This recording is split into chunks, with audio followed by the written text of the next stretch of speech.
Hey guys, so I think there's just one more thing that I want to share in reference to the heaven and earth. Um, and I just really been feeling led to go into Revelation chapter 21. So it says, "Now I saw a new heaven and a new earth." So a new sky and a new land. For the first sky or first heaven and the first land had passed away. Also, there was no more sea. Then I, John, saw the holy city, New Jerusalem, coming down out of heaven from God, prepared as a bride adorned for her husband. And I heard a loud voice from heaven saying, "Behold, the tabernacle of God is with men, and he will dwell with them, and they shall be his people. God himself will be with them and be their God. And God will wipe away every tear from their eyes. There shall be no more death, no sorrow, and no crying.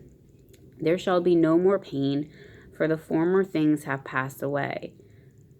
Then he who sat on the throne said, "Behold, I make all things new." And he said to me, "Write, for these words are true and faithful." And he said to me, "It is done. I am the Alpha and the Omega, the beginning and the end. I will give of the fountain of the water of life freely to him who thirsts. He who overcomes shall inherit all things, and I will be his God, and he shall be my son. But the cowardly, unbelieving, abominable, murderers, sexually immoral, sorcerers, idolaters, and all liars shall have their part in the lake which burns with fire and brimstone, which is the second death." And I just want to emphasize on the next section here, because about the new heaven and earth coming down and the new Jerusalem. I'm assuming that the holy city, the new Jerusalem, is the new heaven and earth. Like, there's not anything outside of the new Jerusalem. That's what I'm thinking. So it says here, "Then one of the seven angels who had the seven bowls filled with the seven last plagues came to me and talked with me, saying, 'Come, I will show you the bride and the lamb's wife.'" Let me see something. Um,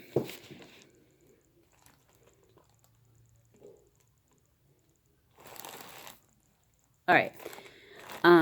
He carried me away in the spirit to a great and high mountain, and showed me the great city, the holy Jerusalem, descending out of heaven from God, having the glory of God.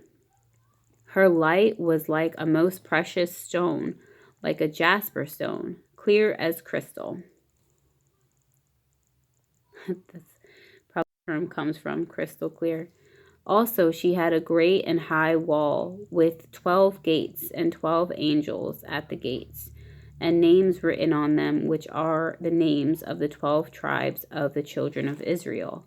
Three gates. So this is the how it's shaped is what I want to talk about. 3 gates on the east, 3 gates on the north, 3 gates on the south, and 3 gates on the west. Now the wall of the city had 12 foundations, and on them were the names of the 12 apostles of the Lamb. And he who talked with me had a gold reed to measure the city, its gates, and its wall. The city is laid out as a square. Its length is as great as its breadth. And he measured the city with the reed 12,000 furlongs. Its length, breadth, and height are equal. So, and I was reading this like commentary that said that, I don't know, it was just a random article, but this person was saying that this is all spiritual and it's not going to manifest physically, because his reason was because when these dimensions come down, that it's going to be more than the sphere, and it's going to be poking out into outer space. It's like, well, you have to realize, what if there is no outer space? Like What if you've been lied to? Let God be true and every man a liar. So, yeah, this city is laid out as a square. So, if the new heaven, the new earth is coming down in these dimensions, I'm thinking that maybe that's how, maybe that's similar to the shape of what we live on now, if it's coming straight down. So, it says, then he measured its wall 144 cubits according to the measure of a man, that is, of an angel. The construction of its wall was of jasper, and the city was pure gold, like clear glass. The foundations of the wall of the city were adorned with all kinds of precious stones. The first foundation was jasper, the second sapphire, third chalcedony, the fourth emerald, the fifth sardonyx, the sixth sardius, the seventh chrysolite, the eighth beryl, the ninth topaz, 10th chrysoprase, the 11th jacinth, and the 12th amethyst. The 12 gates were 12 pearls.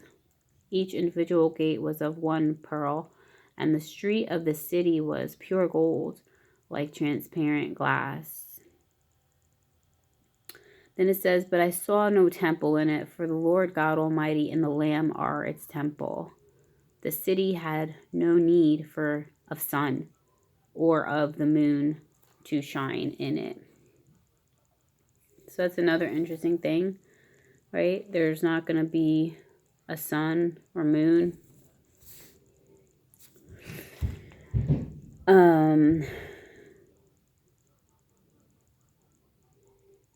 Yeah, I mean,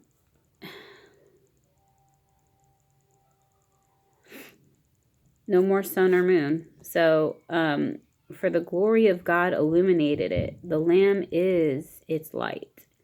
And the nations of those who are saved shall walk in its light, and the kings of the earth bring their glory and honor into it. Its gates shall not be shut at all by day. There shall be no night there. And they shall bring the glory and the honor of the nations into it. But there shall be no means enter it anything that defiles or causes an abomination or a lie, but only those who are written in the Lamb's book of life. So yeah, I don't completely understand. Maybe somebody can enlighten me, but what I wonder is when he says, I saw a new heaven and a new earth, then he saw the holy city. So I guess the holy city is in the new heaven and the new earth. So because he says there shall be by no means enter anything that defiles or causes an abomination or a lie.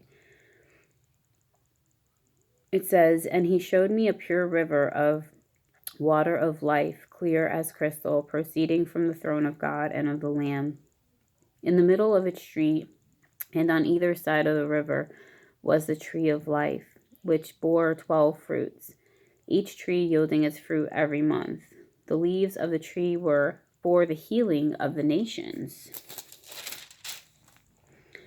And there shall be no more curse, but the throne of God and of the Lamb shall be in it, and his servants shall serve him. They shall see his face, and his name shall be on their foreheads. There shall be no night there. They need no lamp nor light of the sun, for the Lord God gives them light, and they shall reign forever and ever. Then he said to me, these words are faithful and true, and the Lord God of the holy prophets sent his angel to show his servants the things which must shortly take place. Behold, I am coming quickly. Blessed is he who keeps the words of the prophecy of this book. Now I, John, saw and heard these things, and when I heard and saw, I fell down to worship before the feet of the angel who showed me these things. Then he said to me, See that you do not do that, for I am your fellow servant of your brethren and the prophets, and of those who keep the words of this book. Worship God. And he said to me, Do not seal the words of the prophecy of this book, for the time is at hand. He who is unjust, let him be unjust still. He who is filthy, let him be filthy still. He who is righteous, let him be righteous still. He who is holy, let him be holy still.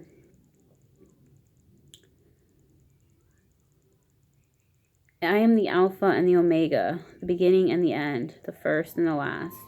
Blessed are those who do his commandments, that they may have the right to the tree of life and may enter through the gates into the city. So it does sound like there is going to be land outside of the city because there's gates to enter through. But outside are dogs and sorcerers. Okay. Wow. Here we are. So this is interesting. Outside are dogs and sorcerers and sexually immoral and murderers and idolaters and whoever loves and practices a lie. I, Jesus, have sent my angel to testify to you these things in the churches. I am the root and the offspring of David, the bright and morning star. And the Spirit and the bride say, Come, and let him who hears say, Come, and let him who thirsts come. Whoever desires, let him take the water of life freely.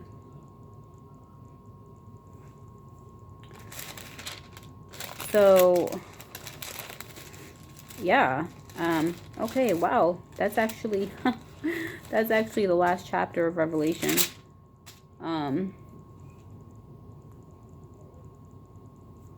To me, what it seems like is that there will be people, outside of the gate. I don't know. It says outside of the gate.